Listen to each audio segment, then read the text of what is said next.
Je bénirai le nom du Seigneur.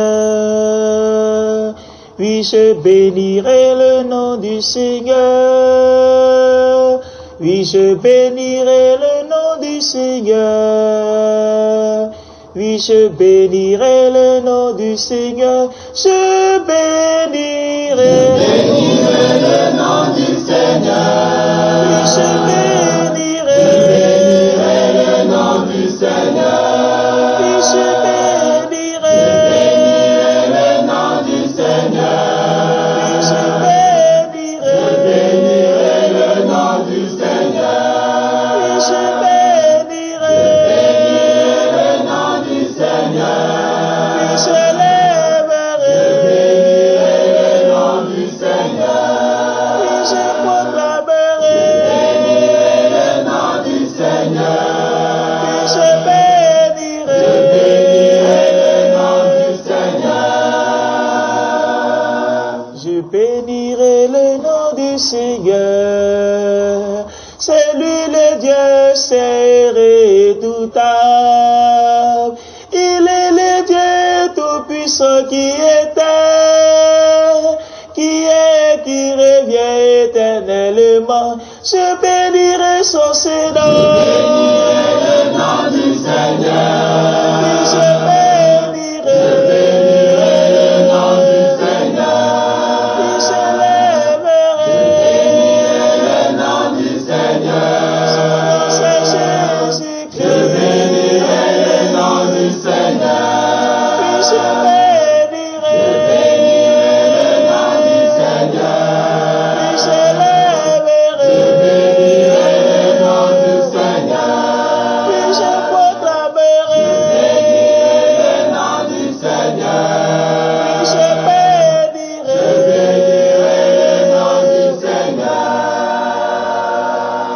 Je bénirai le nom du Seigneur.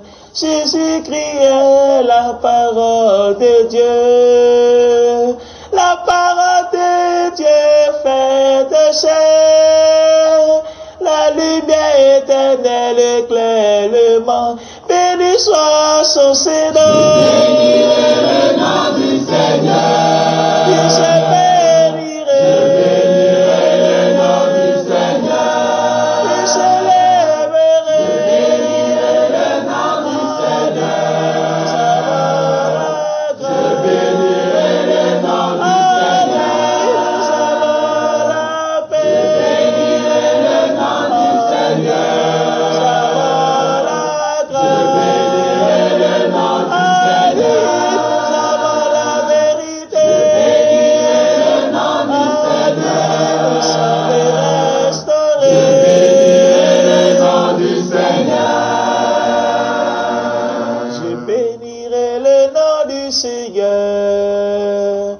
Lui qui nous donne la respiration, le mouvement, la vie et l'aide. Son nom est redoutable. Jésus-Christ est vivant. Je bénirai le nom du Seigneur. Oui, je bénirai le nom du Seigneur. Oui, je bénirai le nom du Seigneur. Oui, je lèverai le nom du Seigneur. Son nom est vivant.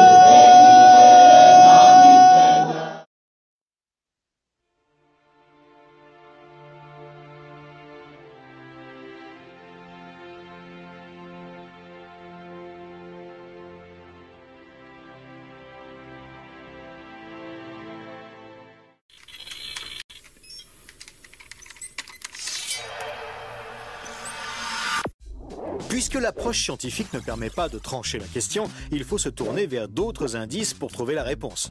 Le premier signe est en rapport avec la Bible. Pour beaucoup de gens, ce best-seller mondial numéro 1 est juste un livre religieux parmi d'autres. Pourtant, ceux qui prennent la peine de le lire se rendent assez vite compte d'une caractéristique surprenante. Son unité, sa cohérence. Bien que sa rédaction ait demandé 1500 ans, elle nous dévoile un propos cohérent qui s'est construit progressivement au cours des siècles et qui apparaît au final comme un édifice impeccable, majestueux. et qui dépasse totalement ceux qui l'ont construit.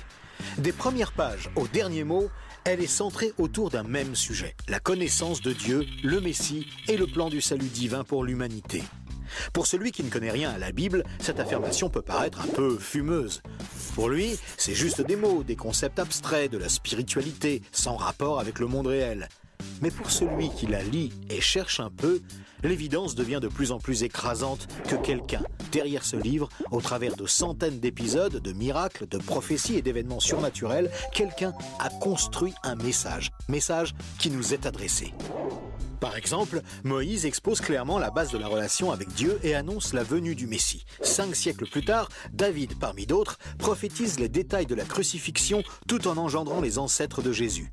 300 ans plus tard, c'est l'œuvre monumentale d'Ésaïe qui complète de façon saisissante le portrait du Messie, annonce son sacrifice, sa résurrection et la future restauration mondiale.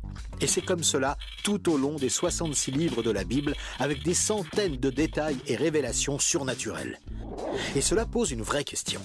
Comment cette quarantaine d'auteurs tellement différents, Moïse, David, Salomon, Ésaïe, Daniel ou Jésus, qui a accompli des dizaines de prophéties par le seul fait d'exister, comment peuvent-ils parler d'une seule voix et aborder chacun une facette du même message ?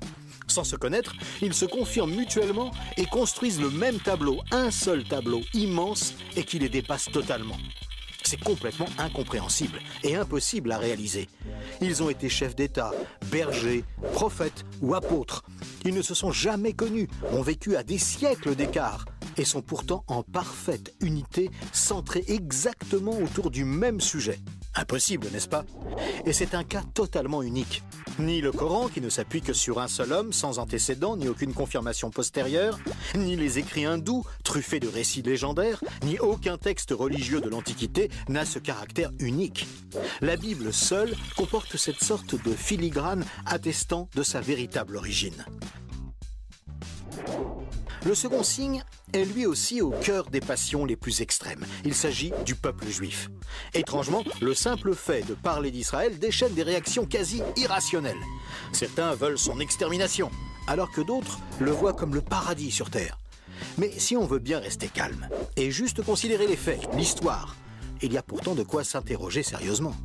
Comment ce peuple, haï depuis toujours, déporté une première fois, puis revenu sur sa terre il y a 24 siècles, puis déporté à nouveau et dispersé dans le monde entier pendant 17 siècles, comment a-t-il pu survivre? Et comment est-il demeuré un peuple distinct? Aucun autre peuple n'a jamais connu une telle trajectoire, défiant toutes les lois historiques. Comment a-t-il pu reformer un État et même se remettre à parler son ancienne langue? Ça n'est jamais arrivé à aucun autre peuple. Il y a 25 siècles, le prophète Ésaïe posait une question étrange. Un pays peut-il naître en un jour? Ça ne s'est jamais produit, sauf pour la nation d'Israël, qui est née en un seul jour, le 15 mai 1948. Et cela, à peine 3 ans après la fin de la guerre et la solution finale mise sur pied par Hitler pour les exterminer. Et ce n'est pas tout. Le lendemain, Israël était attaqué par les armées de 4 pays arabes, supérieurs en nombre et en armement, et il a pourtant gagné la guerre. Des soldats ont même raconté avoir assisté à des interventions surnaturelles. Étrange, non? Par la suite, malgré le rideau de fer, des milliers ont émigré de l'ex-URSS, accomplissant une antique prophétie qui mentionnait le retour des Juifs depuis le pays du Nord. Si on considère sa contribution à la science, les Juifs ont remporté 20% des prix Nobel, alors qu'ils ne sont que 0,2% de la population mondiale. Comment est-ce possible? 150 ans avant, ce n'était qu'un pays désolé, entièrement livré à la mauvaise herbe. Et aujourd'hui, on en parle comme d'un miracle d'agriculture. Ésaïe avait prédit que même le désert refleurirait. Et on trouve aujourd'hui des cultures jusque dans le Negev. Interrogé par le roi de Prusse, Frédéric II, qui lui demandait une preuve de l'existence de Dieu, son chapelain lui avait répondu « Les Juifs, sire, les Juifs ». Et d'où vient la première religion mondiale? De Jésus, un juif, dont l'enseignement, la mort et la résurrection continuent à impacter en profondeur la société humaine. Évidemment, ce peuple est loin d'être un modèle, et il a souvent sombré dans la corruption. Mais la Bible déclare que Dieu en a fait un signe parmi les nations. Qui pourrait dire le contraire? Pour terminer ce bref survol, une considération d'ordre moral. Encore un sujet tabou et pourtant... La Bible présente le bien et le mal comme des valeurs absolues, des valeurs extérieures à l'homme, qui les perçoit cependant par le moyen de sa conscience. Au contraire, la vision matérialiste de l'homme affirme que le bien et le mal sont des notions culturelles, relatives, résultant d'un long processus évolutif de l'être humain. Pourtant, tout le monde considère certaines valeurs morales comme supérieures à tout le reste. Par exemple, violer une petite fille, massacrer des bébés, commettre un génocide ou laisser quelqu'un mourir de faim sont considérés comme cruels et inacceptables. Même si certains tortionnaires ont affirmé qu'ils n'y voyaient rien d'immoral, nous pensons qu'ils n'avaient pas le droit de faire ça. Mais pourquoi le pensons-nous? Pourquoi pensons-nous que certains préceptes moraux sont supérieurs? D'où vient ce sentiment qu'il existe, en dehors de nous, des normes morales supérieures, des normes indépendantes de nous, puisque nous nous sentons nous-mêmes jugés par ces exigences morales? Étrange, non? Nous avons parfaitement conscience d'être imparfaits. Nous pensons que l'humanité est détraquée, mais par rapport à quoi? Ce sentiment de culpabilité contredit d'ailleurs la théorie de l'évolution et son hypothétique lutte pour la survie. Et pourquoi l'homme aspire-t-il au merveilleux, au paradis, quelle que soit sa culture? D'où vient ce sentiment intérieur qui fait exactement écho au récit biblique? Cette conscience, issue de nulle part et en parfait accord avec la Bible, constitue encore un autre signe tangible, bien difficile à nier.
Dieu.